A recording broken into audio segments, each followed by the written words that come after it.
Hello everyone. नमस्कार, नमस्ते, आदाब, सत श्री अकाल। आप लोग कैसे हैं? आई होप आप लोग अच्छे होंगे, स्वस्थ होंगे, मस्त होंगे और अपने रूटीन के अनुसार पढ़ाई कर रहे होंगे। तो चलिए बिना लेट किए हुए हम लोग वीडियो को स्टार्ट करते हैं। वीडियो को स्टार्ट करने से पहले आपसे रिक्वेस्ट है कि हमारे चैनल को लाइक और सब्सक्राइब कीजिए और आप भी मोटिवेट रहिए और दूसरों को भी मोटिवेट रखिए। चलिए दोस्तों, तो आज हम लोग अच्छा और बेहतरीन वैकेंसी लाए हैं। जो मेडिकल कैंडिडेट हैं, जो हाईली एक्सपीरियंस कैंडिडेट हैं, उनके लिए बहुत ही बेटर अपॉर्चुनिटी है एम्स पटना में। तो एम्स पटना जो है वो one of the top hospital और कॉलेज है फॉर डॉक्टर्स। तो जो भी कैंडिडेट इस फील्ड में स्टडी कर चुके हैं, उनको हाईली एक्सपीरियंस है, उनके लिए यह बहुत ही बेहतरीन अपॉर्चुनिटी है। तो देखते हैं कि इसमें जो है निकला हुआ असिस्टेंट प्रोफेसर की बहाली निकली हुई है कि जो असिस्टेंट प्रोफेसर के रूप में भर्ती होना चाहते हैं एम्स पटना में, उनके लिए यह जबरदस्त वैकेंसी है। यह डायरेक्ट रिक्रूटमेंट प्रोसेस है।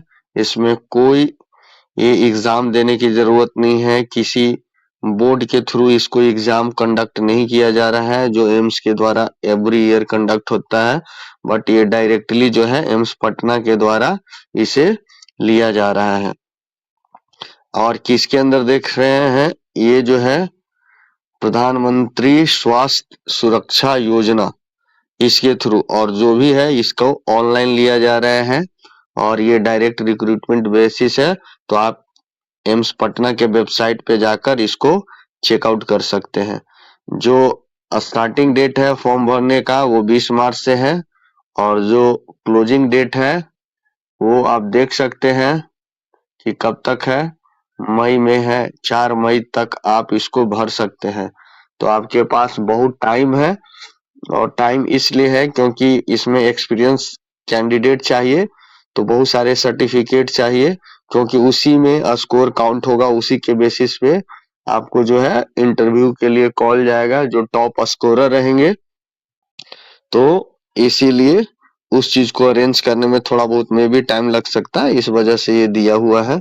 तो आप देख सकते हैं सारा डिपार्टमेंट का है, एनेस्थेसियोलॉजी का है, एंटोनॉमी का है, बायोकेमिस्ट्री का है, बोन एंड प्लास्टिक सर्जरी का है, कार्डियोलॉजी का है, कार्डियो थोरैक सर्जरी का है, कम्युनिटी एंड फैमिली मेडिसिन का है, डर्मेटोलॉजी का है। तो ये बहुत सारी है वैकेंसी एवरी डिपार्टमेंट का। अप्रोक्स जो है आपका 35 जो डिपार्टमेंट है उस 35 डिपार्टमेंट का इसमें वैकेंसी दिया हुआ है।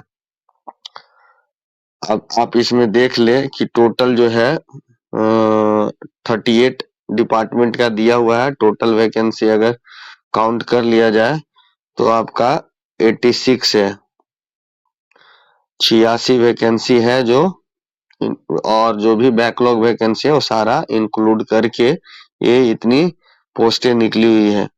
तो जो भी कैंडिडेट इसमें एलिजिबल है उसको आप फिल आउट करिए और भरिए।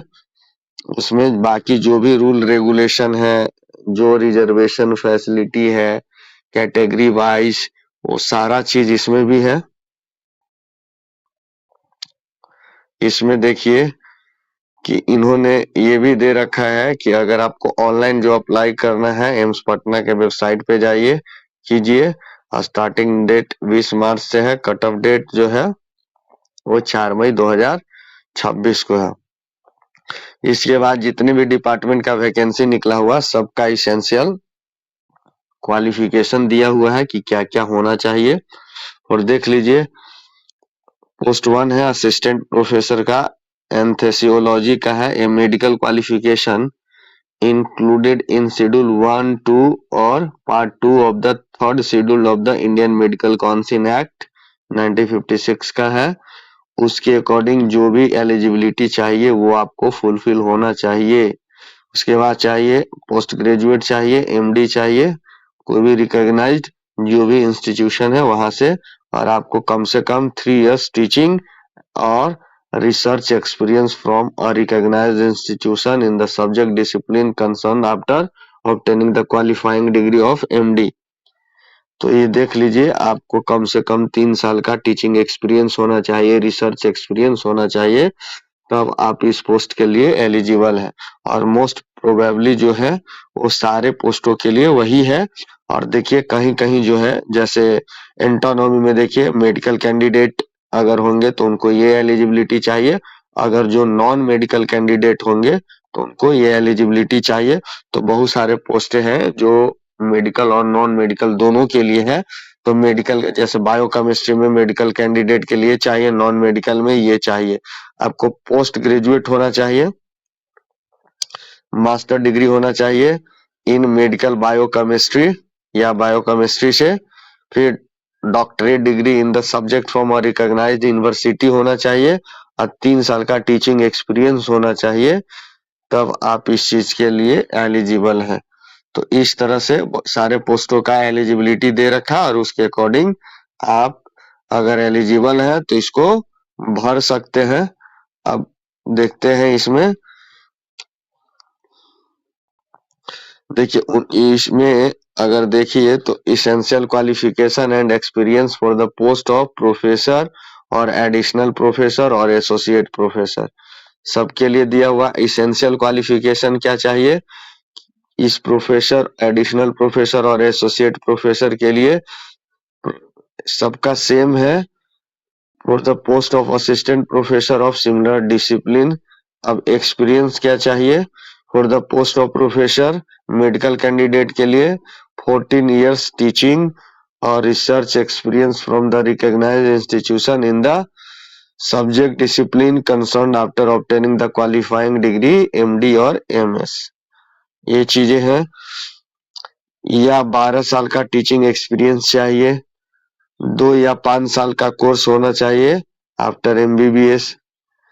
फिर या तो अगर 11 इयर्स का आपको टीचिंग एक्सपीरियंस है तो इसमें देखिए कम से कम 3 साल आपको डीएम या MCH in the respective discipline या सब्जेक्ट में होना चाहिए।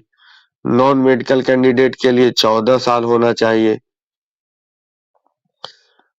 एडिशनल प्रोफेसर के लिए देखिए फॉर मेडिकल कैंडिडेट्स के लिए दिया हुआ है, फॉर सुपर स्पेशलिटी डिसिप्लिन दिया हुआ है। इस तरह से जो भी कैंडिडेट है एलिजिबल, एक बार थोड़ा इसको गो थ्रू कर लीजिए, एलिजिबल है तो आराम से इसको भरिए। ओबीसी कैंडिडेट कैसे अप्लाई करेंगे वो सारा प्रोसेस दे रखा है, और आप ओबीसी हैं तो उसका सर्टिफिकेट भी आपको लगाना पड़ेगा, और ये वैलिड होना चाहिए 26-27 तक। तो आप इसको भरिएगा, नहीं है तो आप इसको बनवा लीजिए। फिर नो ऑब्जेक्शन सर्टिफिकेट चाहिए, मान लीजिए आप कोई भी कैंडिडेट्स हैं गवर्नमेंट या सेमी गवर्नमेंट हॉस्पिटल में वर्क कर रहे हैं तो वहां से नो ऑब्जेक्शन सर्टिफिकेट भी आपको इंटरव्यू के टाइम पे अपीयर करना होगा, तभी कि हाँ अलाउ किया गया है। एप्लीकेशन फी है इसको भरने के लिए, तो आप देख सकते हैं एप्लीकेशन फी जो है जनरल के लिए और ओबीसी के लिए 2000, और बाकी अदर्स के लिए ईडब्ल्यूएस इंक्लूडिंग है, उन सबों के लिए 1200 रुपए का आप पे करके इस फॉर्म को भर सकते हैं। पे स्केल का बात किया जाए तो प्रोफेसर का देख लीजिए, 1,68,900 से लेके 2,20,400 तक का है ये 7th पे कमीशन में। अगर एडिशनल प्रोफेसर की बात किया जाए तो 1,48 से है 2,11 लगभग। अगर बात किया जाए तो आपका मोटा मोटी जो है 1.5 लाख से लेके 2.5 लाख 2.25 लाख तक का आपका सैलरी इसमें रहेगा। तो जो भी कैंडिडेट है इसको, जो एलिजिबल है इसको देर मत कीजिए, इसको भरिए, और प्लस इसमें जो भी जो बेनिफिट्स है वो सारा चीज इसमें आपको उपलब्ध कराया जाएगा। एज लिमिट है 50 साल, ये देख लीजिए। और जो यहाँ पे देखिए no age relaxation would be available SC ST OBC candidate applying for the unreserve vacancy. अगर आप अनरिजर्व वैकेंसी पे अप्लाई करते हैं तो आपको उस पे कोई भी जो है छूट नहीं दिया जाएगा। अगर आप रिजर्व कैटेगरी पे अप्लाई करते हैं तभी आपको छूट दिया जाएगा। और ये है जो एज वाइज दिया जाता है वो एज वाइज है दिया हुआ। देखिए एप्लीकेशन फी डिस्कस कर दिया 2000 है सबके लिए, 1200 है EWS SC ST, और जो PWBD कैंडिडेट है उनको कुछ भी एप्लीकेशन फी नहीं देना है। जो इंटरव्यू का प्रोसेस होगा वो एम्स पटना में ही होगा, इसको याद रखना है।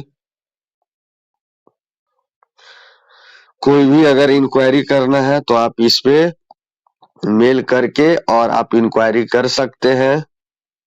अब देखिए जो आपको जब जिस पोस्ट के लिए अप्लाई कीजिएगा तो उसका कैसे मार्किंग होगा वो सारा चीज दिया हुआ है। एकेडमिक और प्रोफेशनल अचीवमेंट के according NTSC scholarship winner in school रहेंगे तो 1 स्कोर मिलेगा, इंटरनेशनल फेलोशिप रहेंगे तो 5 स्कोर मिलेगा। ये सेक्शन 1 में है। सेक्शन 2 में दिया हुआ है, ये रिसर्च के बारे में है मोस्टली, तो इस पे जो मैक्सिमम स्कोर मिलेगा। टीचिंग एक्सपीरियंस में कैसे कैसे है, इसमें 9 पॉइंट है, उस 9 पॉइंट के अकॉर्डिंग दिया जाएगा। टोटल स्कोर 75 है, उस 75 में जो भी होंगे, जो सेलेक्ट होंगे उनको बुलाया जाएगा, एक वैलिड डॉक्यूमेंट लेकर आएंगे और इंटरव्यू देंगे। इंटरव्यू के बाद फाइनल जो मेरिट लिस्ट निकलेगा उस पे आपका सिलेक्शन होगा। Final score calculation overall short listing score will be calculated based on the document uploaded with your application। जो आप एप्लीकेशन में अप्लाई करेंगे डॉक्यूमेंट उसके बेसिस पे फाइनल स्कोर कैलकुलेट होगा, और कैलकुलेट होने के बाद जो होंगे उनको इंटरव्यू के लिए कॉल किया जाएगा। तो इस तरह से ये पूरी है जो डिटेल मैंने आपको डिस्कस कर दिया है। तो जो भी इच्छुक उम्मीदवार और एलिजिबल कैंडिडेट है वो बिना देरी किए हुए इसको भरिए। ये टीचिंग फील्ड जो मेडिकल का है बहुत ही बेहतरीन है। तो चलो गाइस, आज के लिए आप लोग से उम्मीद ये है कि आप लोग जो भी है वीडियो को शेयर कीजिए, लाइक कीजिए और सब्सक्राइब कीजिए, और अपने फ्रेंड सर्कल में इसको शेयर कीजिए। धन्यवाद।